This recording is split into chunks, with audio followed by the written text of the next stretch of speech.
ನಮಸ್ಕಾರ. ಯತೀಂದ್ರ ಸಿದ್ದರಾಮಯ್ಯನವರು ಇವತ್ತು ಈಗ 3 ದಿವಸದಲ್ಲಿ ಮೈಸೂರು ಮಹಾರಾಜರಿಗೆ ಸಮವಾಗಿ ನಮ್ಮಪ್ಪ ಕೆಲಸ ಮಾಡೋರೆ ಅಂತ ಹೇಳಿಕೆ ಕೊಟ್ಟಿದ್ದಾರೆ.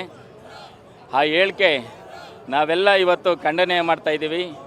ಮೈಸೂರು ಮಹಾರಾಜರು ಇಡೀ ದೇಶಕ್ಕೆ 1901ನೇ ಇಸ್ವಿಲಿ ಕರೆಂಟ್ ಕೊಟ್ಟಿದ್ದಾರೆ. ಇಡೀ ದೇಶಕ್ಕೆ ಕೊಟ್ಟಿದ್ದಾರೆ ಕರೆಂಟು. ಸಿದ್ದರಾಮಯ್ಯನವರು ಆ ಥರದ್ದೊಂದು ಕೆಲಸ ಮಾಡಲಿ.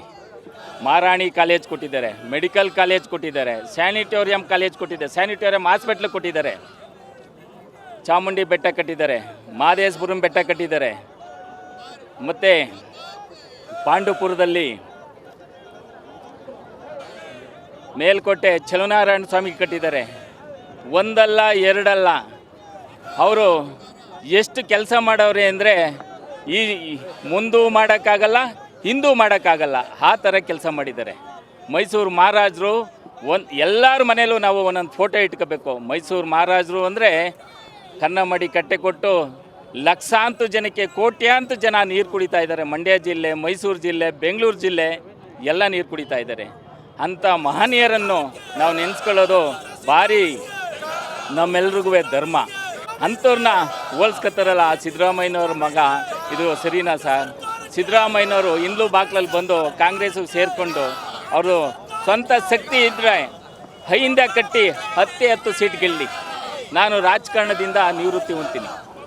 ಹೈಯಿಂದದಲ್ಲಿ ಅವರು ಹೈಯಿಂದ ಕಟ್ಟಿದ್ರಲ್ಲ, ಕಟ್ಟಿ 10 ಸೀಟ್ ಗೆಲ್ಲಿ. ಅವರು ಕಾಂಗ್ರೆಸ್ ಪಾರ್ಟಿಗೆ ಹೋಗ್ಬಿಟ್ಟು ಇವರು ಹಿಂಬಾಗ್ಲಲ್ಲಿ ಸೇರ್ಕೊಬಿಟ್ಟು ತೊಡೆ ತಡ್ತಾರ?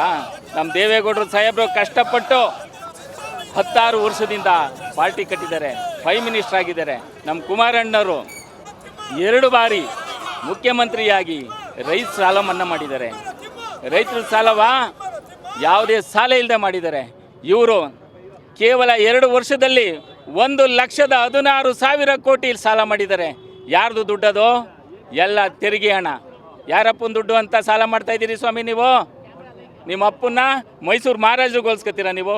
ಕೂಡಲೇ ಯತೀಂದ್ರ ಸಿದ್ದರಾಮಯ್ಯನವರು ಕೂಡಲೇ ಕ್ಷಮೆ ಯಾಚನೆ ಮಾಡಬೇಕು ಅಂತ ನಾನು ನಿಮ್ಮೆಲ್ಲರ ಮುಂದೆ ನಾನು ಆಗ್ರಹ ಮಾಡ್ತಾಯಿದ್ದೀನಿ.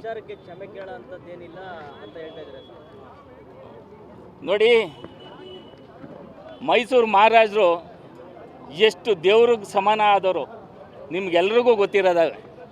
ಅವರಪ್ಪ ಮೈಸೂರು ಮಹಾರಾಜರಿಗೆ ಸಮವಾಗಿದ್ದಾರಾ? ಹಾಂ, ಹೋಲ್ಸ್ಕೊತವ್ರಲ್ಲ ಇವರು. ಏನು ಇವರಪ್ಪಂದು ಕೊಡುಗೆ ಏನು? ಅಲ್ಲಿ ಮಹಾರಾಜ ಮತ್ತು ಮಹಾರಾಣಿ ಕಾಲೇಜು ಎಲ್ಲ ಸೋರ್ತಾ ಇದ್ದೇನೆ. ಮಕ್ಕಳಿಗೆ ಕೊಠಡಿ ಇಲ್ಲ. ಅಲ್ಲಿ ಕೊಠಡಿ ಕಟ್ಸ್ಕೊಡಿ ಮೊದಲು. ಅಧಿಕಾರ ಶಾಶ್ವತ ಯಾರಿಗೂ ಇರಲ್ಲ. ಅಧಿಕಾರ ಮೈಸೂರು ಮಹಾರಾಜರಿಗೆ ಇಲ್ಲ. ನಿಮ್ಗೆ ಯಾವುದು 5 ವರ್ಷ ಶಾಶ್ವತ? ದಯಮಾಡಿ ರೈತರದ್ದು ಬಡಬಗ್ರದ್ದು ಕೆಲಸ ಮಾಡಿ. ಇವೆಲ್ಲ ಹೇಳಿಕೆಗಳ ಬಿಟ್ಬಿಟ್ಟು ಅಂತ ನಾನು ಮನವಿ ಮಾಡೋಕ್ಕೆ ಇಚ್ಛೆ ಪಡ್ತೀನಿ ಸರ್.